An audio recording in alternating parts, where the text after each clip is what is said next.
पंच परमेष्टि भगवान की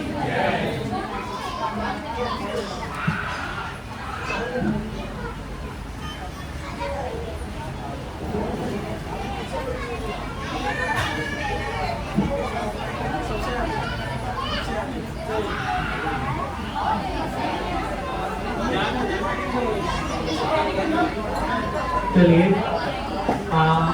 सभी लोग मंगलाचरण के लिए वंदना मंगला बनाने कौन पूर्व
जब शास्त्रों के पन्ने हम पलटते हैं,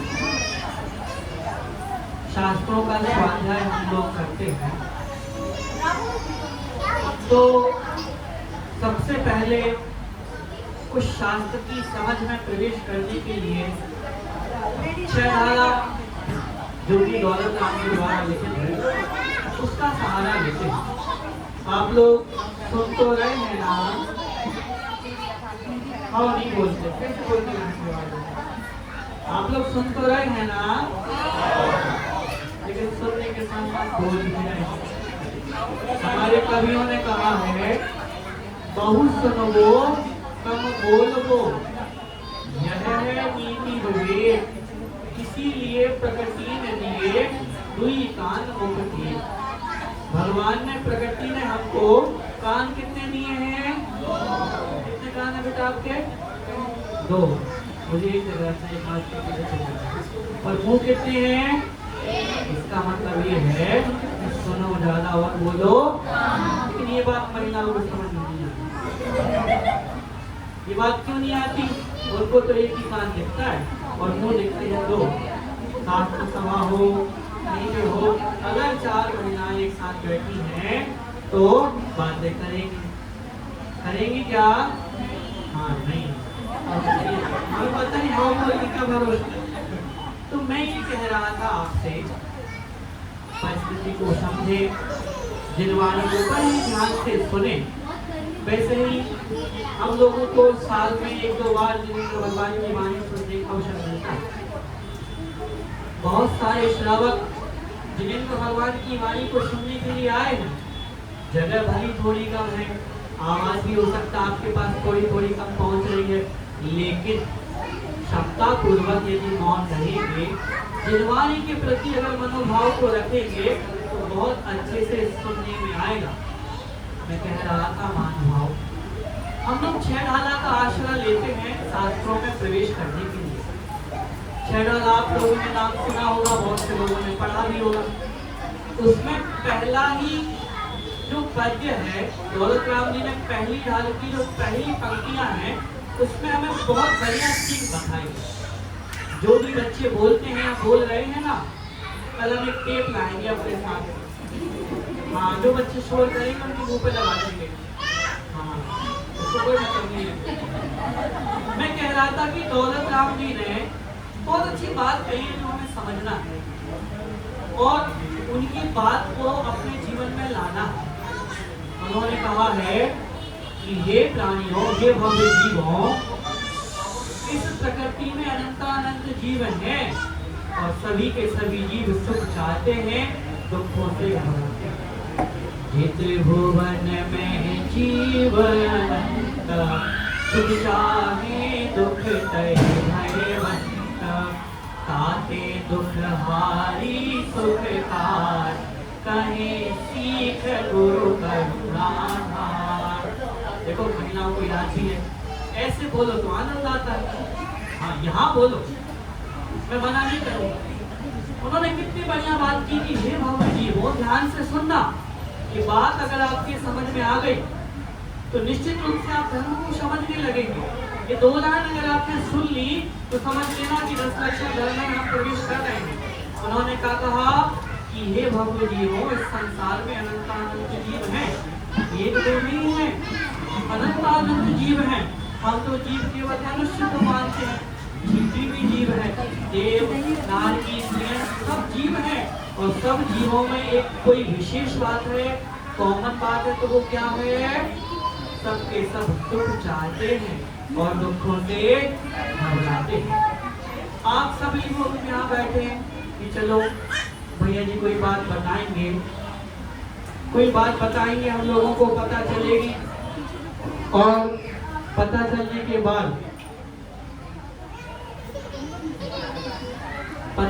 के बाद हम उस बात को, उस चीज को अपने जीवन में अनुसरण करेंगे तो हमारा कल्याण होगा। हम लोग बैठे कि नहीं बैठे, सब सुख चाहते हैं कि नहीं चाहते हैं। और अगर मान लो यहाँ कोई बिच्छू आ जाए, सांप आ जाए तो जिनवाणी को, पंडित जी को छोड़ छाड़ के कुछ हाँ, ये नहीं देखेंगे भैया जी का क्या हुआ, सब बिल्कुल हवा भर जाएंगे। इसका मतलब आप लोग दुखों से डरते हैं और सुखों को चाहते हैं। महानुभाव, में भी इतनी समझ होती है, सुन रहे हो ना? हाँ, कहाँ से आवाज आई? हाँ, सुन रहे हैं। अगर गाय को भी आप रोटी दिखाएंगे तो वो आपके पास आएगी, डंडा दिखाएंगे तो वो आपसे भागेगी। उसको भी सुख चाहिए और दुखों से बचना। हम लोग भी तो यहाँ इसलिए बैठे हैं। ये भगवान, तरह तरह के दुख हम सांसारिक जीवन में देखते हैं। हमें ऐसे धर्म का पान सुनने को मिले, श्रवण करने को मिले, जिस धर्म को सुन करके हम अपने जीवन के दुखों को दूर कर पाए। और दूसरी पंक्ति में दूसरी लाइन में उन्होंने उत्तर दे दिया, ताते दुखहारी सुखकार कहीं सीख गुरु करुणा। इसीलिए ये सब सुख चाहने बैठे हैं, दुखों से घबरा रहे हैं। इसीलिए दौलत राम जी ने कहा कि हमारे गुरुओं ने, आचार्यों ने, आदिनाथ भगवान ने, तीर्थंकर भगवंतों ने सुख को देने वाली और दुखों को दूर करने वाली शिक्षा ग्रंथों में कही है। हम लोग उसे जिनवाणी कहते हैं। जिनवाणी में आपके समस्त दुखों का निवारण है। जिनवाणी में आपको दुनिया के सभी सुख प्राप्त करने का उपाय है। ऐसी है परम कल्याणी जिनवाणी है, जिसको सुनने के लिए हम लोग बैठे हैं, उस धर्म का पान करने के लिए हम लोग बैठे हैं। आज से दशलक्षण महापर्व प्रारंभ हो रहे हैं। हम लोग कहते भले ही कि आज से दशलक्षण पर्व प्रारंभ हो रहे हैं, लेकिन महानुभाव, मेरा ये मानना है, गुरुदेव ने हमें सिखाया है कि दशलक्षण महापर्व ये 10 आत्मा के स्वभाव होते हैं।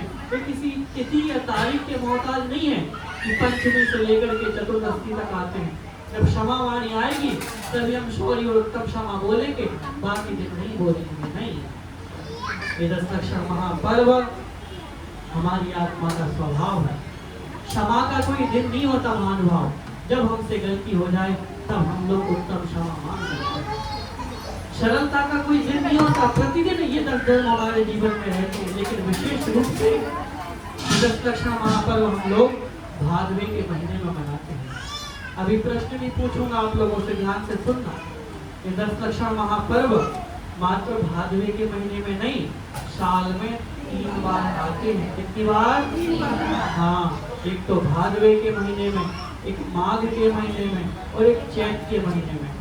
भाद्रपद, माघ और चैत 3 महीनों में दशलक्षण महापर्व आते हैं, ताकि हम अपनी कषायों को, गुस्से को 6 महीने के अंदर अंदर शांत कर सकें। एक बहुत बढ़िया चीज आपको बताना चाहता हूँ, ध्यान से सुनिएगा। ये बात अपने जीवन में उतार लीजिएगा। मेरे 10 दिनों की बातों को सुनना चाहे मत सुनना, आज के पूरे प्रवचन को सुनना चाहे मत सुनना, लेकिन एक छोटी सी बात सुन करके जरूर जाना और इस बात को सुन करके निश्चित रूप से अपने जीवन में अपनाना। अगर ये बात आपके समझ में आ गई तो आज से आपका जीवन परिवर्तित होने लगेगा। आज से आप धर्म में प्रवेश करने लगेंगे। आज के बाद आपके सारे दुख टल जाएंगे। परिवार में, समाज में जितने भी संकट हैं सब दूर हो जाएंगे। अगर ये बात हमने समझ ली तो कषाएं 4 होती हैं, क्रोध, मान, माया, लोभ। अगर कोई भी कषाय, ध्यान से सुनना, बहुत गहरी बात बता रहा हूं, अगर कोई भी कषाय हमारे जीवन में 6 महीने से अधिक रहती है तो वो अनंतानुबंधी का रूप ले लेती है और हमें संसार सागर में भटकाती है। भाव भाव के दुख हम लोगों को उस कसाई की वजह से, वैर की वजह से दिखते हैं। मान लीजिए मैंने आप पर गुस्सा कर दिया, क्रोध कर दिया और आपके प्रति बैर बांध लिया और वो बैर 6 महीने से ज्यादा चला, तो निश्चित रूप से हम धर्म से दूर हो गए, हम धर्मात्मा नहीं बनेंगे, अनंतानुबंधी में चले गए, मिथ्या दृष्टि बन करके हम संसार में भटकेंगे। इसीलिए हम जैनियों को और सभी जीवों को कोई भी वैर, कोई भी कसाय 6 महीनों से अधिक नहीं रखना चाहिए। मैं आज पलावा नगर में आया, डोंबिवली के अंतर्गत ये आता है। आप लोगों ने आमंत्रित किया। पहले दिन लगा कि पता नहीं कहाँ आ गए। हम प्रशांत भैया को फोन करेंगे, कहाँ भेज दिया हमको। ये 2-4 लोग निकल गए गिनती के। आरती में भी 3 लोग थे। लेकिन पहले दिन जो चीज मुझे देखने को मिली, आज के मेरे जीवन के 24 साल पूरे हो गए, 25 पूरे हो गए हैं। 25 साल के जीवन में आज तक ऐसी चीज हमने देखी नहीं। 2 चीजें मैंने यहाँ पर देखी जो मुझे विशेष लगी और मुझे लगा कि मेरा अहोभाग्य है कि मैं सच्चे श्रद्धालुओं के बीच में आकर के धर्म का श्रवण कराऊंगा और अपने 10 लक्षण पर्व को मनाऊंगा। मैं आपको 10 लक्षण पर्व सुनाने नहीं आया हूँ, मैं तो 10 लक्षण पर्व मनाने आया हूँ, आत्मा का प्रयास करने आया हूँ। पहली चीज मैंने देखी, सबसे पहले मुझे श्वेतांबर मंदिर में ले आ गया, वहां पर उषा बहन रहती हैं। कितने अच्छे से उन्होंने व्यवहार किया, बातचीत की और बहुत ही प्रेम व्यवहार किया। उन्होंने कहा कि भैया ये आपका ही मंदिर है, यहाँ अच्छे से रहना, कोई भी कमी हो तो बता देना। जब आरती करने के लिए हम लोग आए तो दिगंबर के साथ साथ हमारे श्वेतांबर भाई बहन भी यहाँ पर जिनेन्द्र भगवान की आरती करने के लिए आए। ये एकता मुझे बहुत कम समय, बहुत कम समाजों में देखने को मिलती है। निश्चित रूप से पलावाती जैन समाज कोई भी हो, दिगंबर हो, श्वेतांबर हो, सब भाई बहन है। थोड़े से इधर उधर भटक गए हैं, हम सभी भाई बहन हैं। वो कितने प्रेम से हमारा आदर करते हैं, हम भी उनका इतने प्रेम से आदर करते हैं। कितना अच्छा यह समाज है। तो ये देख करके मन गदगद हो गया कि मैं बहुत सही लगा आया हूँ। और मैंने प्रशांत भाई को फोन किया कि मजा आ गया। अगले दिन मैंने जब आप लोगों को देखा, लगभग 40-50 परिवार यहाँ पर इस मंदिर से जुड़े हुए हैं, आते हैं। 100-150 लोग बैठे हैं, सभी के सभी श्रावक भाई बहनों में, सभी के सभी श्रावक भाई बहनों में जो प्रेम, वात्सल्य, एकता और एकजुटता है, ये अन्य जगह देखने को नहीं मिलती है। अरे आप तो हम सांगनेर के जो भाई बंधु हैं, हम लोगों ने भी एक कमेटी बनाई है स्नातक परिषद करके। हम लोगों में भी खटपट होती रहती है, अध्यक्ष मंत्री की खटपट होती आती है, लेकिन यहाँ पर मैंने देखा कितने प्रेम से आप लोग रहते हैं। तो निश्चित रूप से मेरा यहाँ आना सार्थक हुआ। आप लोगों से यही कहना है, यही तो 10 लक्षण धर्म है, यही तो उत्तम क्षमा का अवसर है, यही तो वात्सल्य भाव है। इसी को रोकने के लिए तो हम 10 लक्षण महापर्व मनाते हैं। मैं आपका ध्यान उस जगह केंद्रित करना चाहता था इन बातों से कि अगर कोई भी कषाय 6 महीने से ज्यादा हमारे जीवन में रहती है, किसी के प्रति बुरा भाव, बैर भाव 6 महीने से ज्यादा तक हमारे जीवन में रहता है, किसी के प्रति अगर हमारे मन में कोई वैर भाव, दुश्मनी आ गई हो, शत्रुता आ गई हो और 6 महीने से ज्यादा रहे तो वो हमें दुख देने लगती है। इसलिए उन कषायों को 6 महीने से पहले शांत करने के लिए हम लोग 10 लक्षण महापर्व साल में 3 बार मनाते हैं। अब भादवे का ही महीना क्यों चुना? तो आप लोग शास्त्रों को पढ़ते होंगे, पढ़ा होगा आपने। ये कॉन्सेप्ट भी समझना है कि भादवे के महीने में क्यों मनाते हैं। प्रश्न पूछूंगा और जो उत्तर देगा उसको पुरस्कार भी मिलेगा, मिलेगा ना? हाँ, देखो बच्चे अब ध्यान से सुनेंगे। बच्चों, जो भी इस प्रश्न का उत्तर देगा उसको बढ़िया गिफ्ट मिलेगा। ध्यान से सुनना, ये भादवे के महीने में क्यों मनाते हैं? आप लोगों ने शास्त्रों में पढ़ा होगा, जब काल परिवर्तन होता है तो 7 दिन की कुवृष्टियां होती हैं और फिर वहां से विद्याधर 72 जोड़ों को पकड़ करके उसको विजयार पर्वत पर ले जाता है और गुफाओं में छुपा देता है। जब 7 दिन की कुवृष्टियां समाप्त हो जाती हैं तो 7 दिन तक, 7 दिन की 49 दिन तक शुभ वृष्टियां होती है 7 प्रकार की। इस तरह से वो शुभ वृष्टियां चलती हैं और जैसे ही शुभ वृष्टि समाप्त होती है तो भाद्रपद पंचमी का दिन रहता है। उन जोड़ों को वहां से लाया जाता है। वो लोग उत्सव मनाते हैं कि चलो हमारी जो सृष्टि है बदली है, काल बदला है, इतने दिन हम लोग छुपे रहे और शांति के साथ हम लोग अधर्म आराधना कर सकते हैं। तो जैसे ही काल परिवर्तन होता है, भाद्रपद के किसी महीने की पंचमी तिथि से पुनः वो जीवन यापन आकर के यहाँ करने लगते हैं। इसलिए शास्त्रों में इस भादवे के महीने को चुना कि हम लोग भी खुशियों से जिनेन्द्र भगवान की आराधना करें। धर्म किसे कहते हैं? ये 10 लक्षण धर्म क्या होते हैं? लक्षण का मतलब होता है स्वभाव, नेचर, हमारी आत्मा का एक ऐसा नेचर जो हमेशा हमारे साथ रहता है, उसको बोलते हैं लक्षण। आप लोग भी कोई भी बीमारी आती तो लक्षण पहले बताते हैं ना, कोरोना आया, ये भगवान सबने देखा। इसके लक्षण क्या है? मतलब किन किन चीजों से ये कोरोना फैलता है, उसको बोलते हैं लक्षण। ऐसे ही किन किन चीजों से आप धर्म से जुड़ सकते हो, किन किन चीजों से आप धर्मात्मा बन सकते हो, किन किन चीजों से आप सच्चे ज्ञानी बन सकते हो, उसको बोलते हैं लक्षण। और ये कितने प्रकार के होते हैं? 10 प्रकार के, जिसमें से आज उत्तम क्षमा का दिन है महानुभाव। धर्म किसे कहते हैं?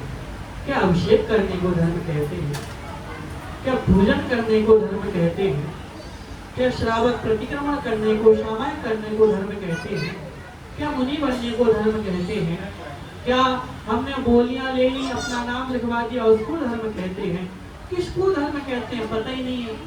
कोई कहता है गंगा में जाकर के नहाओ तो तुम धर्मात्मा कहलाओगे, कोई कहता है वहां की यात्रा करो तो तुम धर्मात्मा कहलाओगे, कोई कहता है जीवों की बलि देकर के देवता को प्रसन्न करो तो तुम धर्मात्मा कहलाओगे, कोई कहता है कि यज्ञ आदि, पूजा आदि, विधान आदि करवा करके देवों को खुश करो तो तुम धर्मात्मा कहलाओगे, कोई कहता है तप करके तुम तप आराधना करो तुम धर्मात्मा कहलाओगे।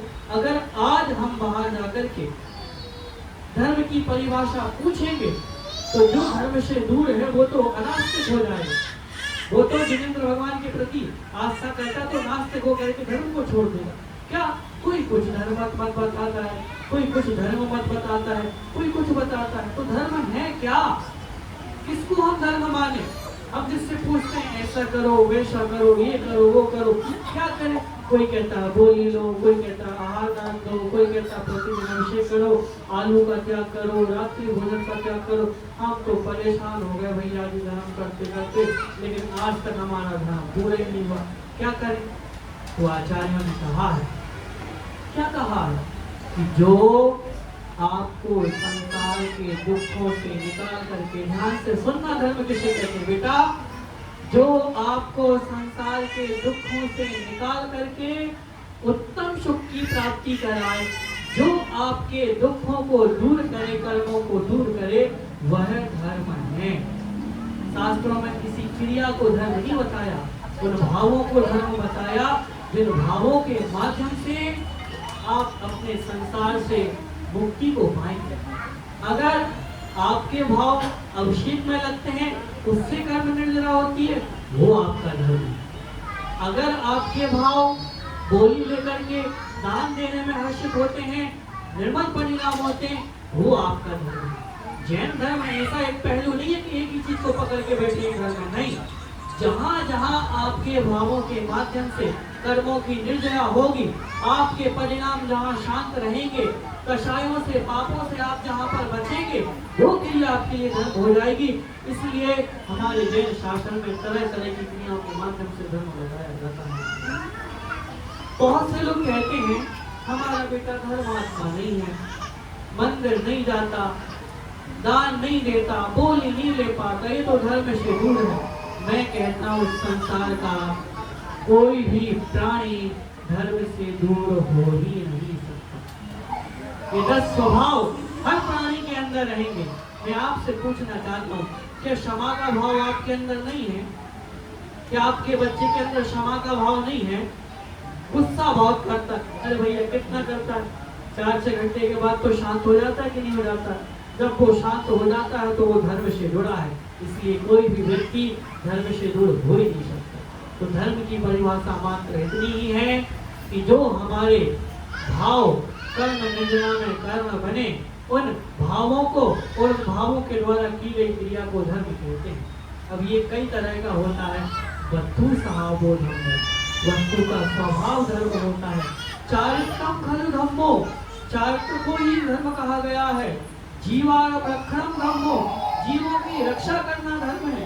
अहिंसा परमो धर्म, अहिंसा परम धर्म है। आदि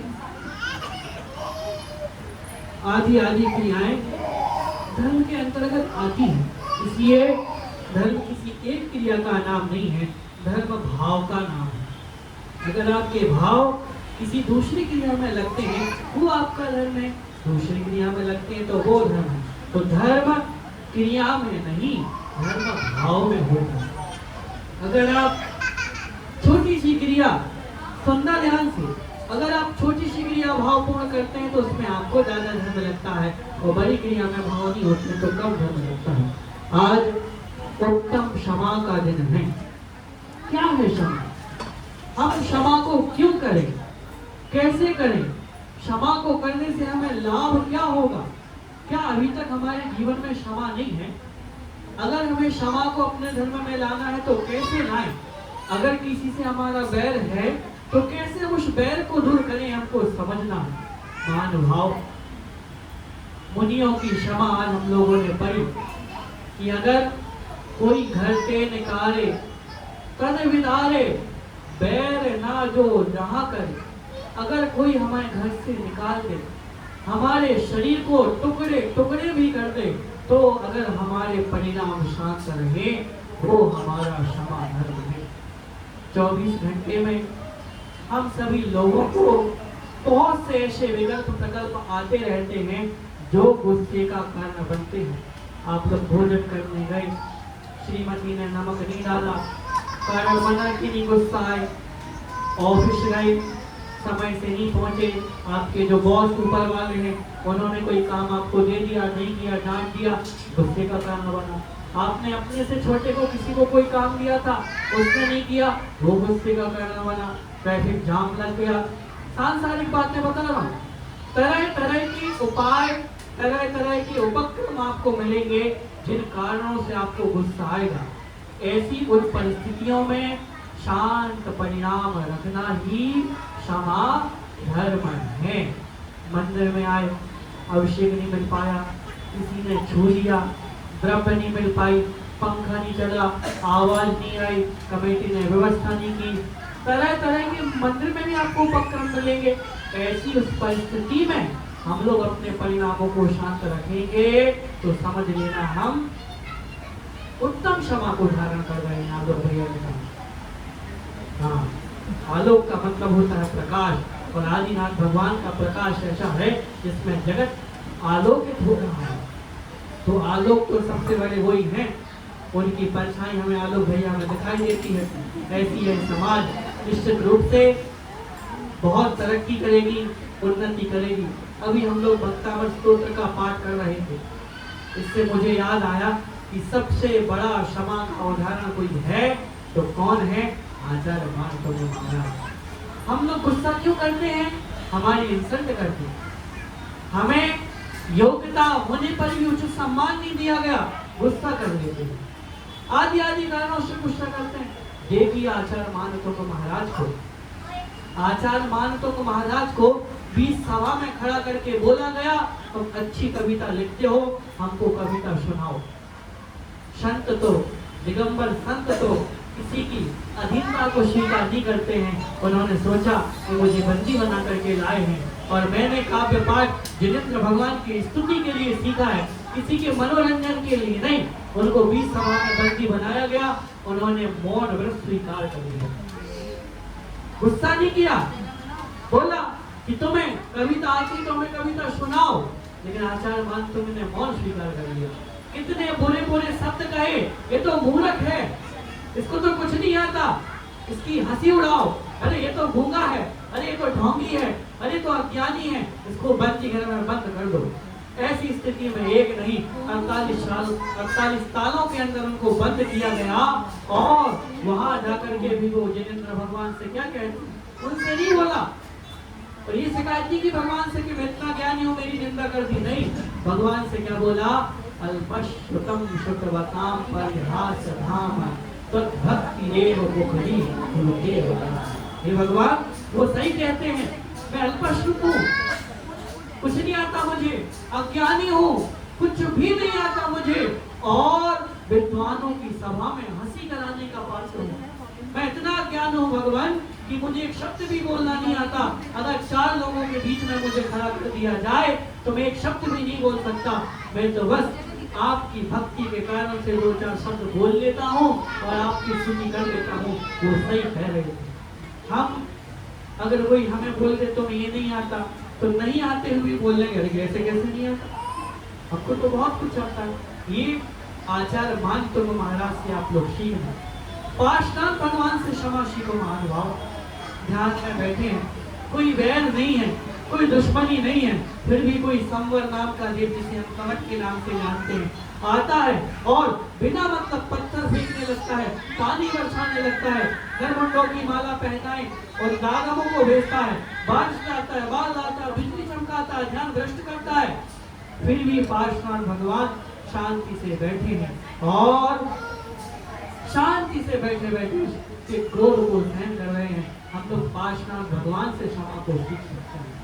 हम उन मुनिराजों के जीवन चरित्र को पढ़ करके अपने जीवन में क्षमा को धारण कर सकते हैं, जिनके सिर पर सिकड़ियां रख दी गई, जलते हुए आभूषण रख दिए गए, सर्प डाल दिया गया, खड़े खड़े भेड़ उनके शरीर पर चढ़ गई, उनको समुद्र में फेंक दिया गया, उनको सूली पर चढ़ा दिया गया, लेकिन फिर भी उन्होंने अपने जीवन में क्रोध को नहीं लाया, क्षमा को धारण किया, तभी तो वो संत से अरिहंत बने।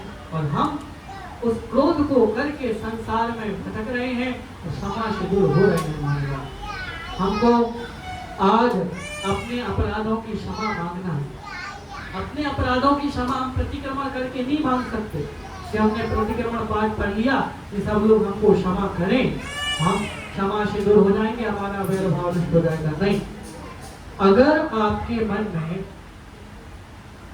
ध्यान से सुनना, अगर आपके मन में ये भाव आया है कि हे भगवान, आज के बाद मेरा इस संसार में कोई भी वैर नहीं है, मेरा किसी भी जीव के प्रति वैर भाव नहीं है, किसी के प्रति द्वेष भाव नहीं है, किसी से मेरी कोई दुश्मनी नहीं है, मैं सब जीवों को क्षमा करता हूँ, सब जीव मुझे क्षमा करें, ऐसा भाव अगर वास्तविकता से हमारे अंतरात्मा में आएगा तो हम क्षमा धर्म को धारण कर पाएंगे। अंतरंग में जब धर्म आएगा तभी धर्म कहलाएगा, बहिरंग से धर्म धर्म नहीं कहलाता है, बहिरंग से धर्म धर्म कहलाता ही नहीं है। आचार्य श्री कहते हैं, मैंने एक बार गुरुदेव से पूछा, सुनना ध्यान से, आचार्य श्री विद्यासागर जी महाराज जी से जब पूछा कि गुरुवर आप इस संसार से पार कैसे हुए, आप कैसे तरे, आपका उद्धार कैसे हुआ, आचार्य श्री ने बढ़िया बात कही जो मुझे अभी तक याद है, आपको भी याद रहेगी, ध्यान से सुनना। आचार्य श्री ने कहा, मैं भीतर गया, मैं भीतर गया, तुम भीतर जाओ, तुम भीतर जाओ। ये है, ये क्या बोल रहा है, भीतर गया, भीतर गया, भीतर जाओ, भीतर जाओ, ऐसे कैसे तरे। फिर बोला, अब सुनो, मैं भीतर गया, मैं भी तर गया, तुम भीतर जाओ, तुम भी तर जाओ। जब ये धर्म हमारी आत्मा का बनेगा, अंतरात्मा का बनेगा, खुद से हमें एहसास होगा कि हाँ मैंने गलती की है, खुद से मुझे एहसास होगा कि हाँ मुझे इससे क्षमा याचना मांगनी चाहिए, तब धर्म बनेगा। आचार्य गुरुवर के इतने सारे संस्मरण हमें क्षमा धर्म पर आते हैं, सीखे उनके जीवन से। एक बहुत अच्छी बात कहता हूँ, हम लोग मंदिर में क्यों बैठे, हम लोग इधर में क्यों कर रहे हैं, ये आचार्य गुरुदेव से हमको सीखना है। एक बार आचार्य श्री के पास एक सज्जन गए, उनको सज्जन ही कहेंगे और क्या, एक सज्जन गए, वो आचार्य श्री की कमियां निकालने लगे कि आचार्य श्री आप ऐसा करते हैं, गायों को चलाते हैं, गौशाला चलाते हैं, कपड़े की दुकान खोले बैठे हैं, ये करते हैं, वो करते हैं, अमीरों के आहार लेते हैं, ये करते हैं, वो करते हैं, बहुत सारी बातें बताने लगे, बहुत कमियां निकालने लगे। तो दोपहर के स्वाध्याय के समय, ध्यान से सुनना ये बात, दोपहर के स्वाध्याय के समय जब साधु जन आचार्य श्री के पास बैठे तो आचार्य श्री पूछा, आचार्य श्री वो तो आपकी कमियां ही निकालते रहते हैं, वो आपकी कमियां निकाल रहे थे, आपने कुछ बोला क्यों नहीं। अच्छा मैं आपसे पूछता हूँ, अगर आपकी कमियां निकालने लगे तो आप शांत रहोगे क्या? नहीं, तुरंत हम अपनी रिटॉर्टिंग करने लगेंगे, जवाब देने लगेंगे, प्रत्युत्तर देने लगेंगे। आचार्य श्री ने क्या बोला, सुनना ध्यान से, अरे भैया आप क्या बोल रहे हैं कि वो मेरी कमियां निकालते रहते हैं, कमियां निकालने के लिए तो मुझे बना हूँ, थोड़ी सी कमियां मैं निकालूंगा, थोड़ी सी कमियां वो निकालेंगे, इस तरह से मेरी कमियां जल्दी निकल जाएंगी और मैं जल्दी मोक्ष लगाऊंगा। ये है उत्तम क्षमा। अगर कोई हमारी कमियां निकालता है, दोष निकालता है, बुराइयां निकालता है, तो समझना ये हमारा हितैषी है, ये हमारा शुभ चिंतक है, जो हमें शीघ्रता से इस संसार से निकाल करके मुक्ति तक पहुंचाना चाहता है, हमें निर्दोष बनाना चाहता है। कहते ना कि निंदक नियरे राखिए आंगन को भी सवार, बिन पानी साबुन बिना निर्मल करे से। अपने कुछ निर्मलों को अपने पास में रखना चाहिए। ये आचार्य गुरुदेव से हम लोग सीखते हैं। तो आज के दिन जिनेंद्र भगवान के समो शरण में आकर के, आदिनाथ भगवान के पास आकर के कुछ क्षमा याचना हम लोगों को करनी है, अंतरात्मा से करनी है। ऐसा नहीं कि हम देख दिखावे में कि भैया ने बोल दिया तो कर लिए, नहीं, अंतरात्मा से भाव आप कहना चाहिए कि हे भगवान, सबसे पहले मैं क्षमा याचना तो आपसे ही करता हूँ। आपने मुझे जिनवाणी का ज्ञान दिया, समो शरण में संसार के तत्वों का उपदेश दिया, किस तरह से मैं अपनी आत्मा को परमात्मा बना सकता हूँ वो बात मुझे सिखाई। जैन कुल दिया, कुलाचार दिए, अष्टमूल गुण दिए, लेकिन फिर भी भगवान मैं आपकी बात को नहीं मान पाया। अभी तक मैंने 5 नंबर फलों का सेवन किया, दर्शन करने प्रतिदिन नहीं आ पाया, आपकी जिनवाणी को पढ़ा नहीं, आपकी हर बात को झुठलाया। आपने बोला रात्रि में मत खाना, मैंने रात्रि में खाया। आपने बोला क्रोध मत करना, मैंने क्रोध किया। आपने बोला हिंसा नहीं करना, मैंने हिंसा किया। आपकी हर बात को मैंने ठुकराया और दर दर की ठोकरें खाता रहा। तो हे भगवान, आज मैं आपके सामने क्षमा मांगता हूँ और ये भाव बनाता हूँ कि आज से आपके द्वारा दिया गया राह, वो मार्ग मैं अपना सकूं और आपके पथ पर चल सकूं। दूसरी क्षमा, हाथ जोड़ करके आंखें बंद करके अपने आप से मांगो, मांगो, अपनी आत्मा से मांगो। हाथ जोड़ करके अपनी आत्मा से बोलो कि हे चेतना, मुझे माफ कर दो, मुझे क्षमा कर दो। मैं तुम्हें इस संसार में भटका रहा हूँ, मेरे कारण से तुम्हें दर दर की ठोकरें खानी पड़ रही हैं। कभी त्रियंश में जाना पड़ रहा है, कभी नरकों में जाना पड़ रहा है, कभी देव कभी मनुष्य, नाना गतियों की ठोकर खानी पड़ रही है। अगर मैं थोड़ा सा संयम कर लूं, थोड़ा सा पापों का त्याग कर दो, थोड़ी सी व्रतों को धारण कर लो, तो तुम्हें इस संसार में भटकना नहीं पड़ेगा। हे मेरी चेतना, मुझे क्षमा कर देना। हे मेरी चेतना, मुझे क्षमा कर देना कि मैं तुम्हें संसार से पार नहीं करा पा रहा हूँ। अपने आप से भी क्षमा मांगो, मांगो, क्योंकि सबसे ज्यादा अहित हम अपना स्वयं का कर रहे हैं। फिर थोड़ा और आगे बढ़ो, और आगे बढ़ करके अपने उस धर्म से क्षमा मांगो जो हमें अहिंसा, सत्य, अचोर, हिंसा, झूठ, परिग्रह का त्याग करना सिखाता है, हमें 5 नंबर फलों का त्याग करना सिखाता है, पानी छान करके पीना सिखाता है, नित्य देव दर्शन करना सिखाता है, हमें प्रेम से रहना सिखाता है, वात्सल्य से रहना सिखाता है, बुराइयों का त्याग करना सिखाता है। वो धर्म हमें मिला है, फिर भी हमने उस धर्म का तिरस्कार किया है, माना नहीं है, अवहेलना की है। मुझे वो धर्म क्षमा कर दे और आगे बढ़ो। हमें भारत भूमि में जन्म मिला है, भारत देश में जन्म मिला है, भारत के संविधान है, नियम है। हे भारत देश, हे भारत भूमि, तुझे मैंने ऐसा कुछ भी नहीं किया कि तेरा गौरव बढ़े। मैंने सारे के सारे संविधानों को, नियमों को तोड़ा। आज मैं पूरी भारत भूमि से क्षमा मांगता हूँ। थोड़ा और आगे बढ़ो, अपने परिवारजनों को, मित्रजनों को देखो, जिनके बीच में हम लोग हमेशा रहते हैं, हमेशा उनके बीच में रहते हैं, कोई ना कोई अनबन रहती है। छोटी छोटी बातों को लेकर के हम लोग मनमुटाव कर लेते हैं, अपनी माता से, अपनी बहन से, अपने मित्र से, अपने भाई से, सब लोगों से मनमुटाव कर लेते हैं और दुष्परिणाम कर देते हैं। तो जितने भी लोग हैं उनसे क्षमा याचना करना है और पुरुषों से मेरा विशेष कहना है, जो लोग पुरुष हैं आज किसी से क्षमा मांगना चाहिए, मांगना एक बार क्षमा अपनी माँ से और धर्म पत्नी से जरूर मांग लेना। बचपन में हमने अपनी माँ को कितना परेशान किया, वो दूध पिलाने के लिए छाती पर हमें लगाए रखती थी, हम लात मारते थे। वो सूखे में हमें सुलाती थी, हम गंदगी कर देते थे, उसको परेशान करते थे। पूरे बचपन में हमने अपनी माता को परेशान किया, फिर भी उसने हमारा हित किया। वो स्त्री, वो आपकी धर्म पत्नी अपना घर, माता पिता छोड़ करके आपके पास आई, आपकी सेवा करती है, आपके लिए भोजन बनाती है, घर को संभालती है, बच्चों को संभालती है, 4 दीवार को एक घर का स्वरूप देता। आप तो मकान बना देते हैं, उस मकान को घर को बनाती है। फिर भी उसके प्रति हम लोग सबसे ज्यादा द्वेष भाव करते हैं, उसको नाराज करते हैं, खाने की बुराइयां निकालते हैं, उसके ऊपर क्रोध करते हैं, डांट देते हैं। मुझे पता है, मैं भी मध्यम वर्ग परिवार से आया हूँ, किस तरह से पति पत्नियों में चलता रहता है, कितना दिल दुखाते हैं हम लोगों का।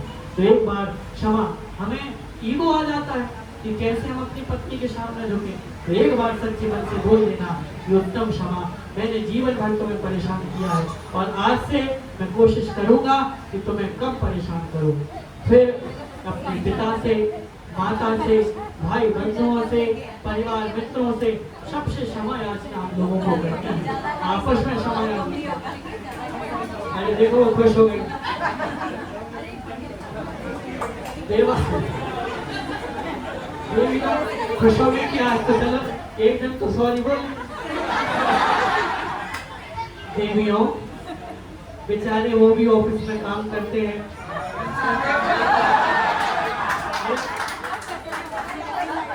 परिवार की ओम शांति, परिवार की, समाज की, ऑफिस की और तरह तरह की जिम्मेदारियां उनके ऊपर रहती हैं। वो काम भी करते हैं आप लोगों के लिए, बच्चों के लिए। पुरुषों की कोई ज्यादा आवश्यकता नहीं होती, मुझे पता है। अगर परिवार नहीं रहे तो काम में भी खुश रह लेंगे, लेकिन वो मेहनत किस लिए करते हैं? आप लोगों के लिए। वहाँ ऑफिस में उनको दिक्कतें रहती हैं, समाज में दिक्कतें रहती हैं, दोस्तों में दिक्कतें रहती हैं, परिवार का कितना प्रेशर पुरुषों के ऊपर आता है वो वही जानते हैं। मैं भी एक लड़का हूँ, अपने परिवार की जिम्मेदारी मेरे ऊपर है। हंसी मजाक करते रहते हैं, लेकिन जिम्मेदारी जो सिर पर हमारी रहती है हम जानते हैं। वो थक हार करके घर आते हैं इसलिए ताकि शांति से हम लोग रह सकें, लेकिन आपस में साथ में लड़के फिर उनको क्रोधित कर देती है। तो उनसे भी क्षमा याचना कर लेना, दो साथ लोग करके कि आज के बाद हम प्रेम से रह लेंगे, आप किसी तरह की चिंता नहीं करना। आप घर में आते हो आप चिक करने लगते हैं, आपका और परिणाम खराब हो जाता है। सबसे ज्यादा महिलाओं, माताओं, सबसे ज्यादा अगर पुरुष चिंतित किसी की वजह से होते तो आप लोगों की वजह से होते हैं। हाँ, आप शांति से रहो क्योंकि आधी चिंता वैसे दूर हो जाए, इसलिए आप भी क्षमा मांग लो। देखो कितना खुश हो गया, इनको ऐसा लग रहा है कि हमारा दर्द तो भैया तो दोनों एक दूसरे से क्षमा मांग लेना। हाँ, ऐसा नहीं होगी। देखो ओम शांति, मैंने आत्मा से क्षमा मांगने के इसलिए कहा, अनादिकाल से हम इसी के साथ हैं। इस भाव में पति पत्नी से, माता पिता से इसलिए क्योंकि बचपन से लेकर के उम्र भर तक उनके साथ ज्यादा रहते हैं, दुष्परिणाम उनके साथ ज्यादा होते हैं। पड़ोसियों के साथ कितना झगड़ा करोगे, महीने में एक बार करोगे, इनके साथ तो ज्यादा होता, बस ज्यादा समय हो रहा है, अरे बहुत ज्यादा समय हो रहा है। तो अंत की 2-3 बातें कह करके कि हे भगवान, मुझे इतने सद्भाव के परिणाम देना कि मैं इतनी शक्ति, गलती करने और नहीं करने की शक्ति मैं नहीं मांग रहा, गलती तो मैं करूंगा, इस संसार में करते ही रहूंगा, बस इतनी सी शक्ति देना, अगर मुझसे गलती हो जाए तो मैं क्षमा मांगने की हिम्मत रख सकूं और किसी से गलती हो जाए तो उसको माफ करने की हिम्मत रख सकूं, ऐसी मैं भावना भाता हूँ। समय कम है, बातें बहुत ज्यादा है और धर्म भी आज विशेष है। अगर हमारे प्रति किसी का भी बुरा भाव हो तो हम उनको क्षमा करते हैं, हमें किसी से वैरभाव नहीं है। और अगर किसी के प्रति हमारा वैरभाव हो, आज हम उसको छोड़ते हैं और निश्चित रूप से आज हम घर पे जाकर के अपने रिश्तेदारों को बाद में फोन लगाना, व्हाट्सएप पे स्टेटस बाद में लगना, सुबह से डाल दिया होगा उत्तम क्षमा का, ग्रुप में मैसेज बाद में करना। लेकिन अगर आपको लगे, आंखें बंद करके सोचना कि मैंने पिछले साल से साल तक या जिंदगी भर में किसी का दिल दुखाया क्या, आराम से 20-25 साल मिल जाएंगे आराम से। आज मैंने 3-4 लोगों को फोन किया कि भैया सॉरी, पिछली बार गलती हो गई थी, तो आराम से 20-25 नाम मिल जाएंगे। उनको जाकर के अगर आप 10 को भी फोन कर लेते हो तो समझ लेना आपका उत्तम क्षमा रहा। यहाँ कोई हो, बोली चाली नहीं हो, वैसे तो हो नहीं सकता, इतना प्रेम व्यवहार तो मैंने कहीं नहीं देखा। यहाँ तो कोई नहीं होगा, लेकिन आपके जीवन में कोई हो, थोड़ी सी हिम्मत बना करके, थोड़ी सी हिम्मत बना करके उनको फोन करके बोल देना भैया उत्तम क्षमा, आज से हम प्रेम से रहेंगे, जो गलती हुई उन्हें क्षमा कर देना, आपसे कोई गलती हो गई क्षमा मांग लेना, उनसे कोई गलती हो गई हो, वो बैर बना के बैठे हो तो फोन करके बोल देना कि भैया कोई नाराजगी है क्या, इतना बोल करके उत्तम क्षमा मांग लेना, यही क्षमा धर्म है। बाकी कितने ही प्रवचन सुन लीजिए महानुभाव, किसी के 50 का शिक्षण बीत गए, किसी के 51 साल के हुए हमारे यहाँ लोग भैया, है सही बोल रहे क्या, है ना, 51 साल के हो गया, कोई कितने साल का हो गया, मैं कितने साल का शिक्षा बनाए, क्या मतलब निकला। सुनते हैं निकाल लेते हैं, फिर भी क्रोध करते हैं, कोई मतलब नहीं। यहाँ तो बोल दिया सॉरी बोल देंगे, कल अगर वो खाने में नमक नहीं डालेंगे कल ही टूट पड़ोगे। खाना नहीं डाला, एक टाइम तो हम लोग खाना खाते हैं और वो भी ऐसा बना के रख दिया, तो नहीं की बना के रख दिया, नहीं नहीं नहीं, ये हमको नहीं करना है। हमको आत्मा से वास्तविकता से धर्म समझना है। थोड़ी सी अव्यवस्थाएं रही, थोड़ा सा समय का अभाव रहा और कुछ लोग दिख ही नहीं रहे, लंबे लंबे लोग आगे बैठ गए हैं, तो हाँ देखो पीछे के दिख ही नहीं रहे हमको। तो अगर कुछ अव्यवस्थाएं मंदिर संबंधित नहीं हो तो हम क्षमा याचना करते हैं और सभी लोगों से क्षमा मैं भी मांगता हूँ। उत्तम क्षमा, सबको क्षमा, सबसे क्षमा। और यही भावना है कि हे भगवान, अगर मेरे द्वारा कोई भी गलती हुई हो तो मैं सबसे क्षमा मांगता हूँ, सबको क्षमा करता हूँ। हम मामी सर्व जीवा समस्त में व्यक्ति में सर्वभूत देखो हाँ वैर बंधन पृथ्वी। हे भगवान, मेरा किसी से कोई वैर भाव नहीं है, सभी से मैत्री भाव है, मैं सबको क्षमा करता हूँ, सब मुझे क्षमा करें। इसी मंगलमय भावना के साथ बोलिए उत्तम क्षमा धर्म की जय। 9 बार उत्तम क्षमा की जप। ओम उत्तम क्षमा धर्मांगाय नमः, ओम उत्तम क्षमा धर्मांगाय नमः, ओम उत्तम क्षमा धर्मांगाय नमः, ओम उत्तम क्षमा धर्मांगाय नमः, ओम उत्तम क्षमा धर्मांगाय नमः, ओम उत्तम क्षमा धर्मांगाय नमः, ओम उत्तम क्षमा धर्मांगाय नमः, ओम उत्तम क्षमा धर्मांगाय नमः, ओम ह्रीं अरहं उत्तम क्षमा धर्मांगाय नमः। जन्माय स्तुति करके फिर आपका जो भी आगे करना है।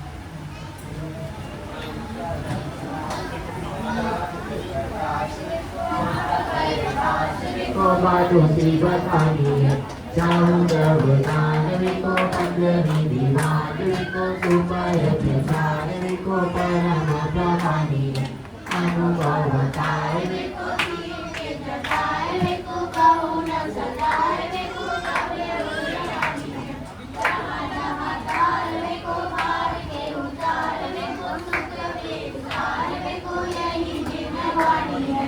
प्रवाणी के ज्ञान से सूझे लोकालो, सो वाणी मस्तक नमो सदा दे तुलो। वाणी आरती रोज को दिन रहे, जो तेरी शरणागति सो पावे सुजय।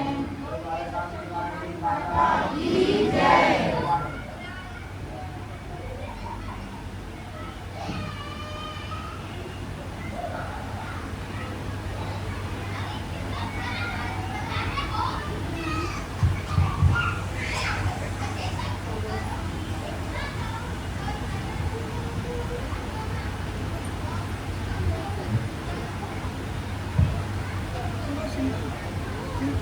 आज का कार्यक्रम अंताक्षरी